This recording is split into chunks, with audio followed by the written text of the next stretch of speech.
Hi guys, welcome back to my channel. My name is Alexis and today I am going to be talking about finally the books that I read during the month of August.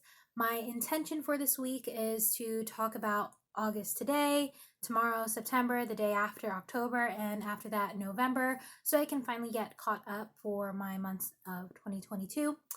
My intention is to be more consistent, especially toward the end of this year, moving into 2023, so I get in the habit of it. I did kind of plan a schedule, but for me, it's just to hold myself accountable. It's not like I'm going to be sharing it and it's subject to change. But with that being said, I'm going to talk about what I read for the month of August. Now, of course, since I'm playing catch up with myself, I am going to be referring to my notes, so it's all here on my little tablet.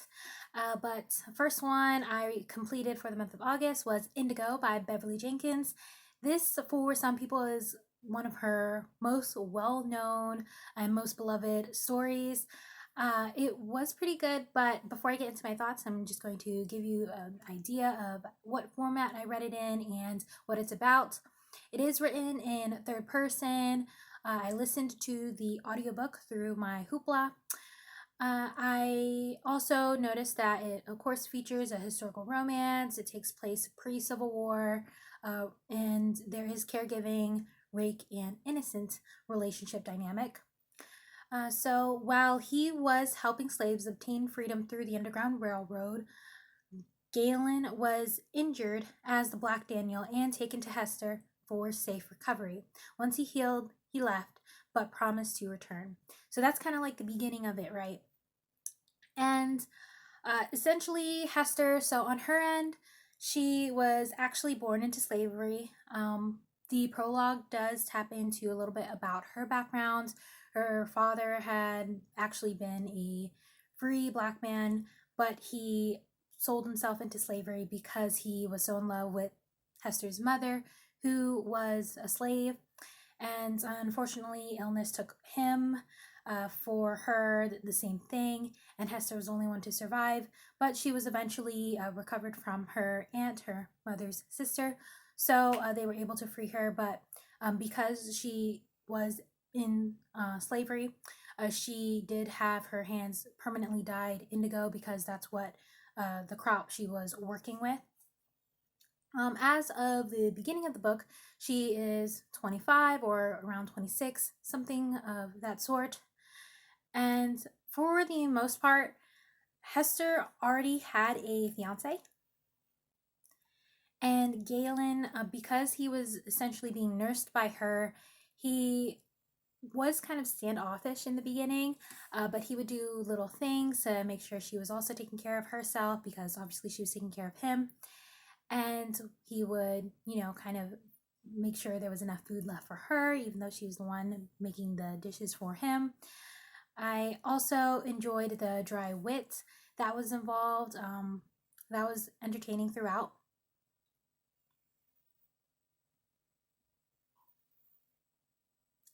Some of the funny lines I will include as well. Something Galen said to her, be careful, baby girl. I bite. I'll give you more French. So he had French accents. I believe, if I remember correctly, he's like French Creole mix. And he was able to, I guess, seduce her in that sense because of his antics or rakishness. This did take place over a span of a few months. I do have other favorite moments from this, but again, I do think it's something worth reading by Beverly Jenkins. At this point, I'm just making my way through her backlist. I will also say that I did end up giving this 4 out of 5 stars. There are some other books that I enjoyed more. I believe I enjoyed Topaz more than this. I also enjoyed Always and Forever.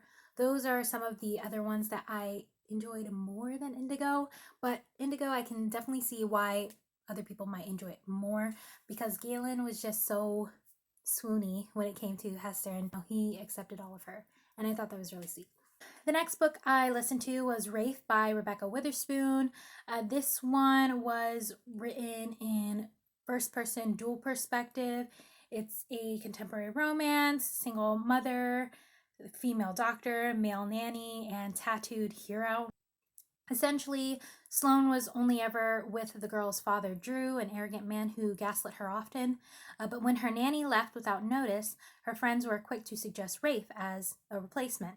So, although he planned to move on to something else, Rafe recognized that Sloane's daughters needed looking after. So, he became their nanny and practically on the spot. Some of my favorite moments were basically when Rafe and Sloane could be really direct about their attraction to each other. They weren't beating around the bush. There was open communication. Rafe was, very likable to the kids. There is a slight age gap. He was 34 and she was 28. But again, she's a young doctor, young, black, and educated. We love that. So yeah, this one I did enjoy. I did also enjoy the appearance of Zenny, who is in the second book of this in the same world.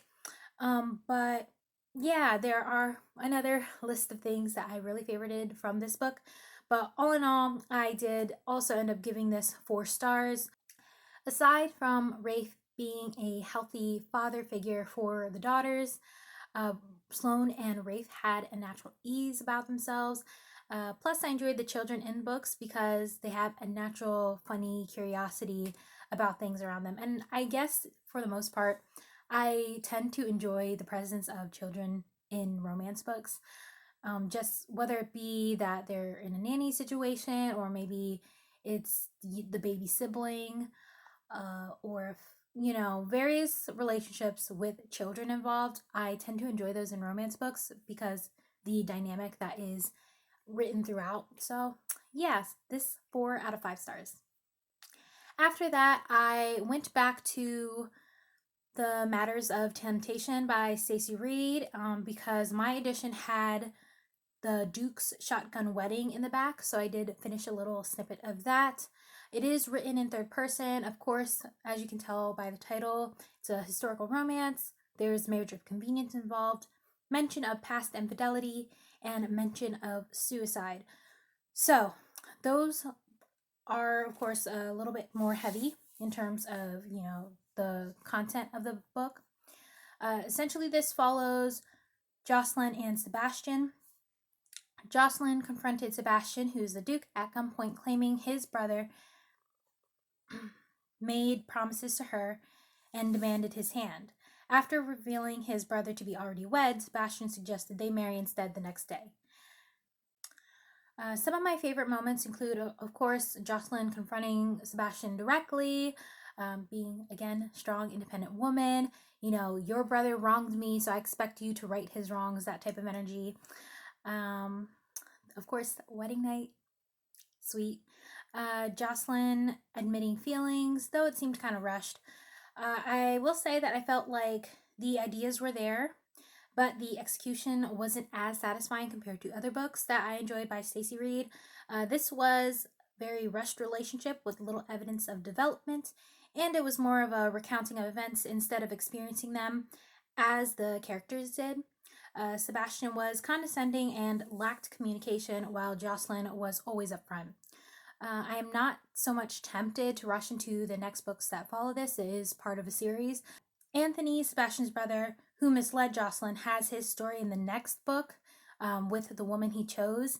And I noticed there's this pattern for me that if our main couple has a sibling involved who wronged someone in the main couple, then I tend to not like the person who wronged them, if that makes sense. So in this scenario, because it was Sebastian's brother, Anthony, who wronged Jocelyn, I feel like I might not enjoy Anthony's story with someone else getting his own HEA because of his wrongdoing toward Jocelyn, if that makes sense. Again, this was a while ago, so who knows? I might get back to it sooner rather than later. But at the time, I did give this 2 out of 5 stars. After that, I hopped back into contemporary with Zenny by Rebecca Witherspoon. This one is written in first person, dual perspective. It features contemporary romance, as I said. There's interracial romance, LGBT plus representation. Both of the main characters identify as bisexual. Is marriage of convenience, and there are family issues addressed or incorporated into the plot. So essentially, when Zenny's supposed aunt passed away, a family secret is revealed in addition to the fact that she has to marry Mason if she wants to obtain her inheritance. Mason, a close Scottish friend of the aunt, has his own family drama, part of which can be resolved by his own inheritance. So essentially, they get married so they can have access to money to resolve some other issues and avoid further problems within family dynamics. But again, if you want to know more about it, you just got to read it yourself. Or you could just look at my Goodreads review. Every single one of my reviews on Goodreads says spoiler alert, but that's only because of my favorite moments in the book, and they're at the bottom of my reviews. So you can just skip that and just read the portion up top, and that just includes my features, the synopsis, and what I enjoyed or didn't enjoy. So just future reference. Some things I enjoyed, like when they first met. It was more so at, I believe, the aunt's funeral. Yeah, that's what I recall. And, Zenny basically being attracted to Mason's voice or just anything Mason, like his build, his voice, his Scottish accent, him playing his bagpipe, whatnot. So there are quite a few Scottish things involved. Yeah, and they were required to marry for 30 days.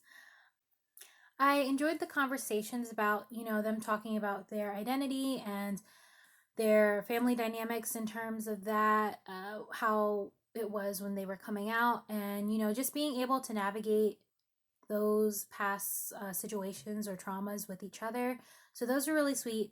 However, I will say I did not enjoy this book as much as I did Rafe, and I was kind of surprised by that because Zenny's energy in Rafe was just so, attractive, and she was very independent and humorous. But in her own book, it started to lean more towards corny, and not to say that corny's bad, but it's just this wasn't the type of corny for me. It wasn't as tasteful as it was in Rafe when she was a side character. So essentially, to sum it up, it was a strong start, average finish, and I was hoping Zenny's story would bring more punch since her comedic timing in Rafe as Sloane's best friend was perfect. Zenny and Mason were more corny than cute. I did give this 3 out of 5 stars. After that, I reread or re-listened to the first 3 Harry Potter books. So if you don't already know, I am very obsessed with Harry Potter. I still keep the movies on DVD and some Blu-ray. I hopefully will get hold of the illustration editions once they're all released. It's only up to book 5 now, I think. So still waiting on 2 more from the same illustrator. And then after that, I intend to get them. But until then, I will wait patiently and re-listen to the series every now and then. Then I hopped into the Brutal Birthright series by Sophie Lark. Brutal Prince, written in first person and dual perspective. It is a contemporary romance, mafia romance, hate to love situation, marriage of convenience, and there is, of course, violence involved because it's a mafia romance. If it doesn't include violence, is it even mafia? That's my question. But with that being said, essentially the synopsis follows Callum and Ada. I believe that's how you pronounce it. I didn't listen to the audiobook this time. So, with rivaling gangs on the verge of killing each other, Callum's and Ada's fathers decide it's best for both families to unite by marriage. Some of my favorite moments include accidentally setting the house on fire, the marriage getting arranged by the fathers despite the incident that happened before the marriage was required by them. I thought it was interesting, the strawberries incident.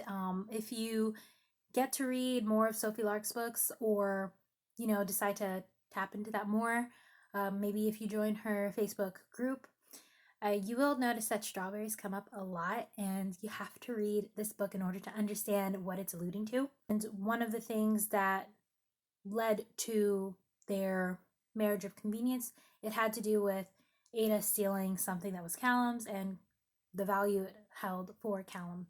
So I also enjoyed the kidnapping and suspenseful elements toward the end. Yeah, so I initially intended to read Sophie's anticipated Anastasia first, as my first read by her, but that didn't come out till December, so it's already out now, and I did read it, but I'm not going to share my thoughts until later. Um, so the Brutal Birthright series, book 1 and 2, were only going to be available for a limited time in the original design for the book, and I'll show the picture here, of course. So before I got them, I wanted to read them and make sure I even liked them before I bought them. She is pushing more into the illustrated editions on Amazon now, and the original covers are only available on her website for signed editions, I think, which are about like $5 more than it usually is on Amazon. And yeah, so for my first official mafia romance, I'd say this one was all right.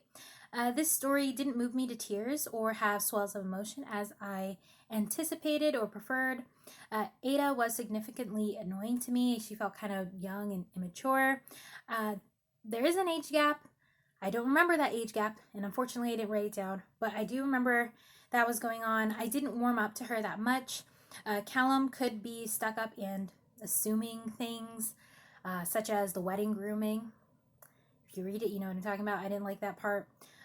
But their attraction was always present and the hate was genuine. Like I said, the strawberry incident and then afterward, the shower. But although they grew fond of each other, I can't say I felt the love necessarily. It was more of a lust kind of situation.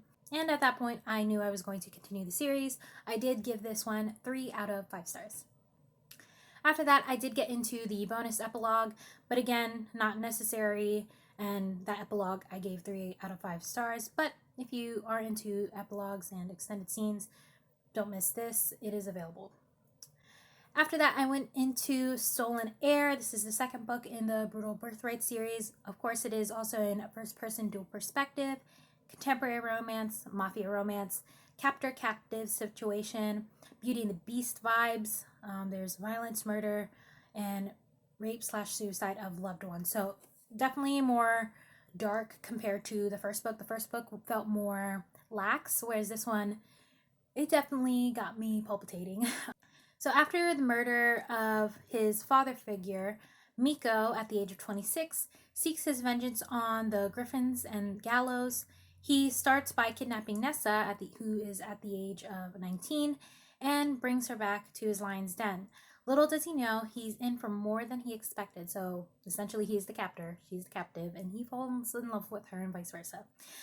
My favorite moments, well, for one, Nessa is the baby of the family of the Gallows and the Griffins. Well, the Griffins, really. She was the younger sister of Callum from book 1, and she's a ballerina. She was allowed to pursue her own dreams in a sense, and she was kind of sheltered from the mafia lifestyle, but she held her own when she was with Miko. And Miko has his own dark history. He is from a rivaling mafia family, or I should say Polish mafia, I believe it was. But yeah, some of my favorite moments include him seeing her dance a ballet, them dancing together, Nessa being able to understand his tattoos, which are so bookish and dorky, but so sentimental and sweet. Low-key, it got me wanting to get my own tattoos, but I don't know. It seems a little permanent. But I do appreciate that. So I also enjoyed the relationship between Nessa and Clara.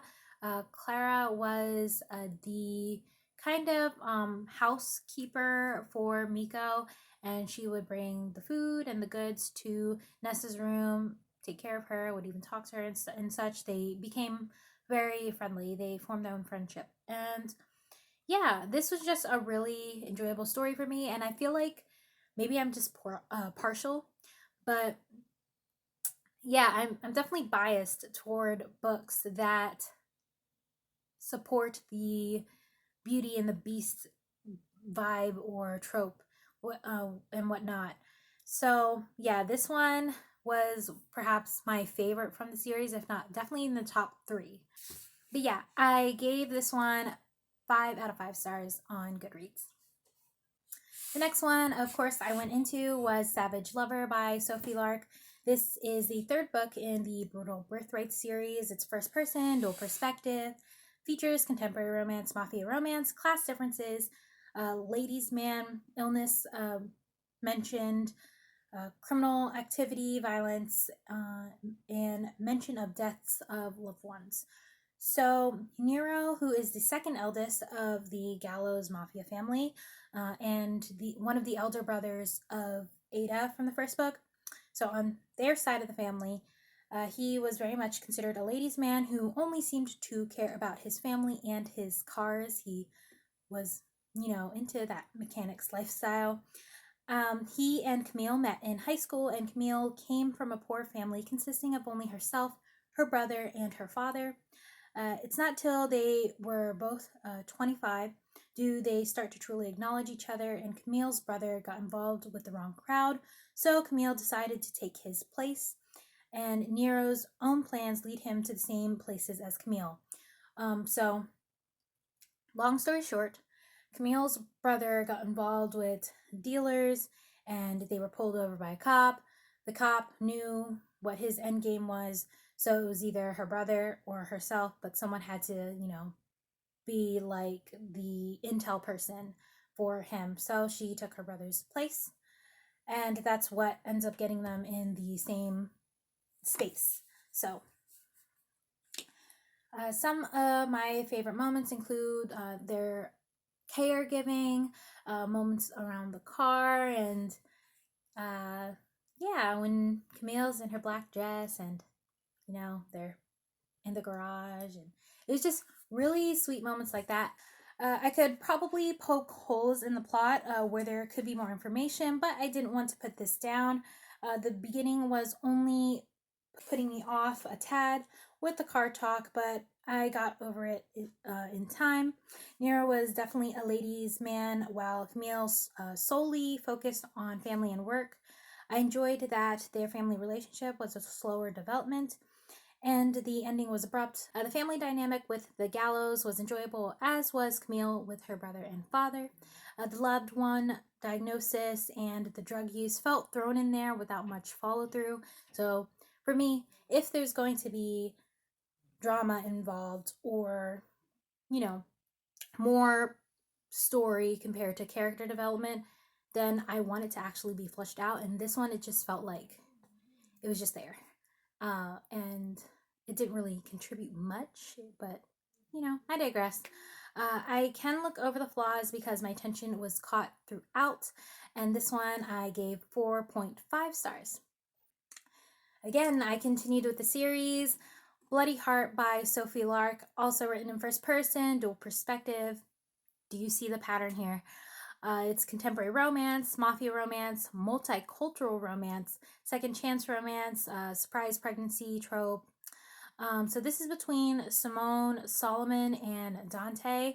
Dante is one of the Gallo brothers. Simone Solomon is daughter of a diplomat. They met when they were young, and Dante was trying to essentially steal the car that Simone was sitting in.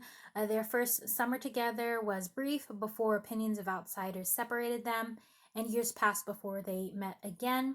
At the time of their first meeting, Dante was 21 and Simone was 18. They did share their first kiss the first night that they met. I thought it was sweet that, Dante was very much a romantic, but he was so brooding on the outside, and he was kind of the muscle of the family. He could be intelligent too, but he was the one who's always built, the one who would get everyone else out of a scruff. And he visibly looked older because of how, I guess, pulled into the chaos he was. And Simone was just someone completely different to him. I enjoyed their moments in the woods, the dancing, masquerade, the years later when they finally come together again and meeting extended family. So yeah, all good things, all good things. But you can kind of see where I'm going with the plot there. Dante being drawn to Simone was just chef's kiss. That's what I put in my review.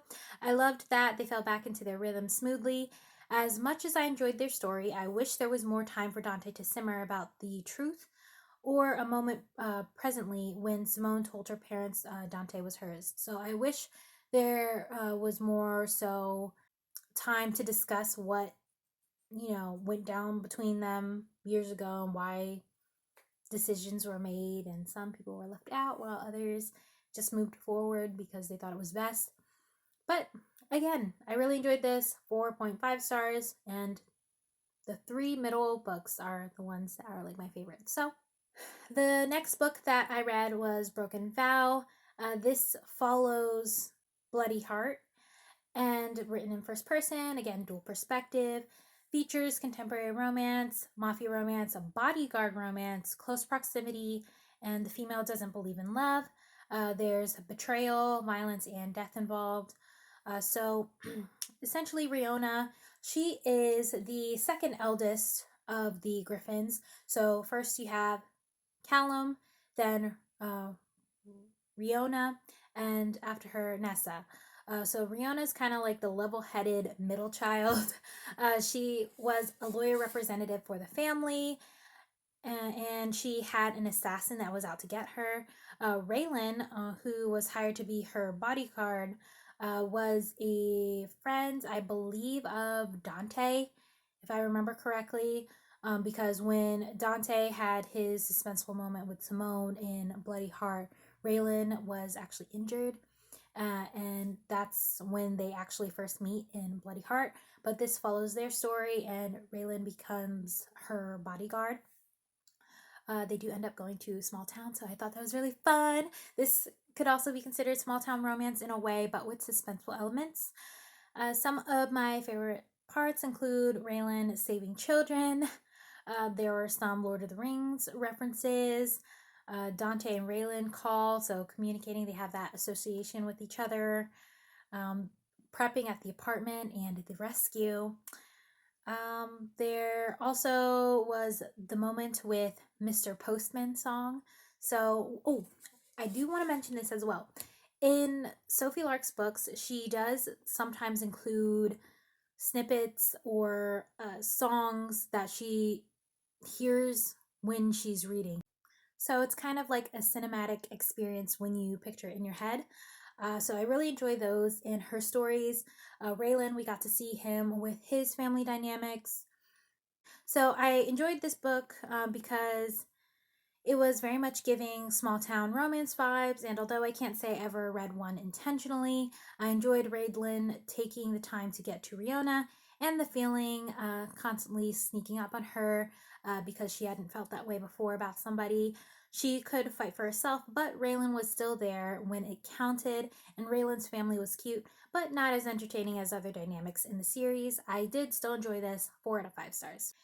And lastly, for August, I finished the Brutal Birthright series with Heavy Crown. This is the 6th and final book of the Brutal Birthright series. But I will say the Kingmaker series by Sophie Lark is supposed to be about this series' kids. So Heavy Crown is the conclusion of Brutal Birthrights.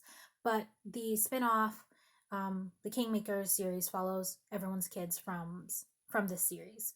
So Heavy Crown is, of course, written first person, dual perspective, features contemporary romance, mafia romance, forbidden romance, violence, death, and betrayal. Sebastian is the youngest of the Gallo siblings, or so essentially their family is consisting of Dante, followed by Nero, Ada, and Sebastian as the youngest. Until he meets Yelena during a kidnapping, he felt kind of lost. He had initially been hoping to become a professional basketball player, but because of an injury from a previous incident in the series, he was not able to pursue that, and he was kind of lost and rediscovering himself. But when he meets Yelena, that's when he's starting to feel something again. But although he quickly realizes that she's from a rivaling mafia family, he is drawn to her, but tries to ignore it. Yelena is tasked by her father to seduce Sebastian, but for what purpose remains to be seen. So that's kind of like one of the main key points of this story. Of course, this involves some form of like kidnapping, violence, betrayal, all that jazz. I did enjoy some favorite moments like the auction and the wedding. That was probably my favorite, I guess, turning point of the entire series. But man, it was just so pivotal and such a telling moment for Sebastian's character. This was definitely leaning more onto the action mafia side than romance, but it was fairly enjoyable. Sebastian and Yelena's act of forgiveness felt rushed. Trauma feels a little glossed over, but again, it was mostly like an action esque book rather than a full on mafia, conspiracy, betrayal, romance. But still enjoyable. Is it my favorite? No, but does it have one of my favorite moments in the entire series? Yes. Um, I will say I wanted to see more of Greta because she was kind of like the auntie of the family. She would make their food and crack jokes with the family. She had her own sense of humor. I loved her. Auntie vibes for sure. It's a shame about Adrian. So Yelena had a twin brother, Adrian. He has his own arc, so that was just unfortunate. And I wondered if there was going to be, involvement in the following series, which now I can confirm that there is, but I'm not going to say how because you need to read the series. And with that being said, this book I gave 3.5 stars, and that is how I ended my August. So if you've read any of these books, whether it be the Harry Potter ones, the Brutal Birthrights, or the Rebecca Witherspoon books, let me know which ones you enjoyed, or maybe if you have any recommendations, if you enjoyed these ones as well. But my name's Alexis, and until next time, take care and happy reading.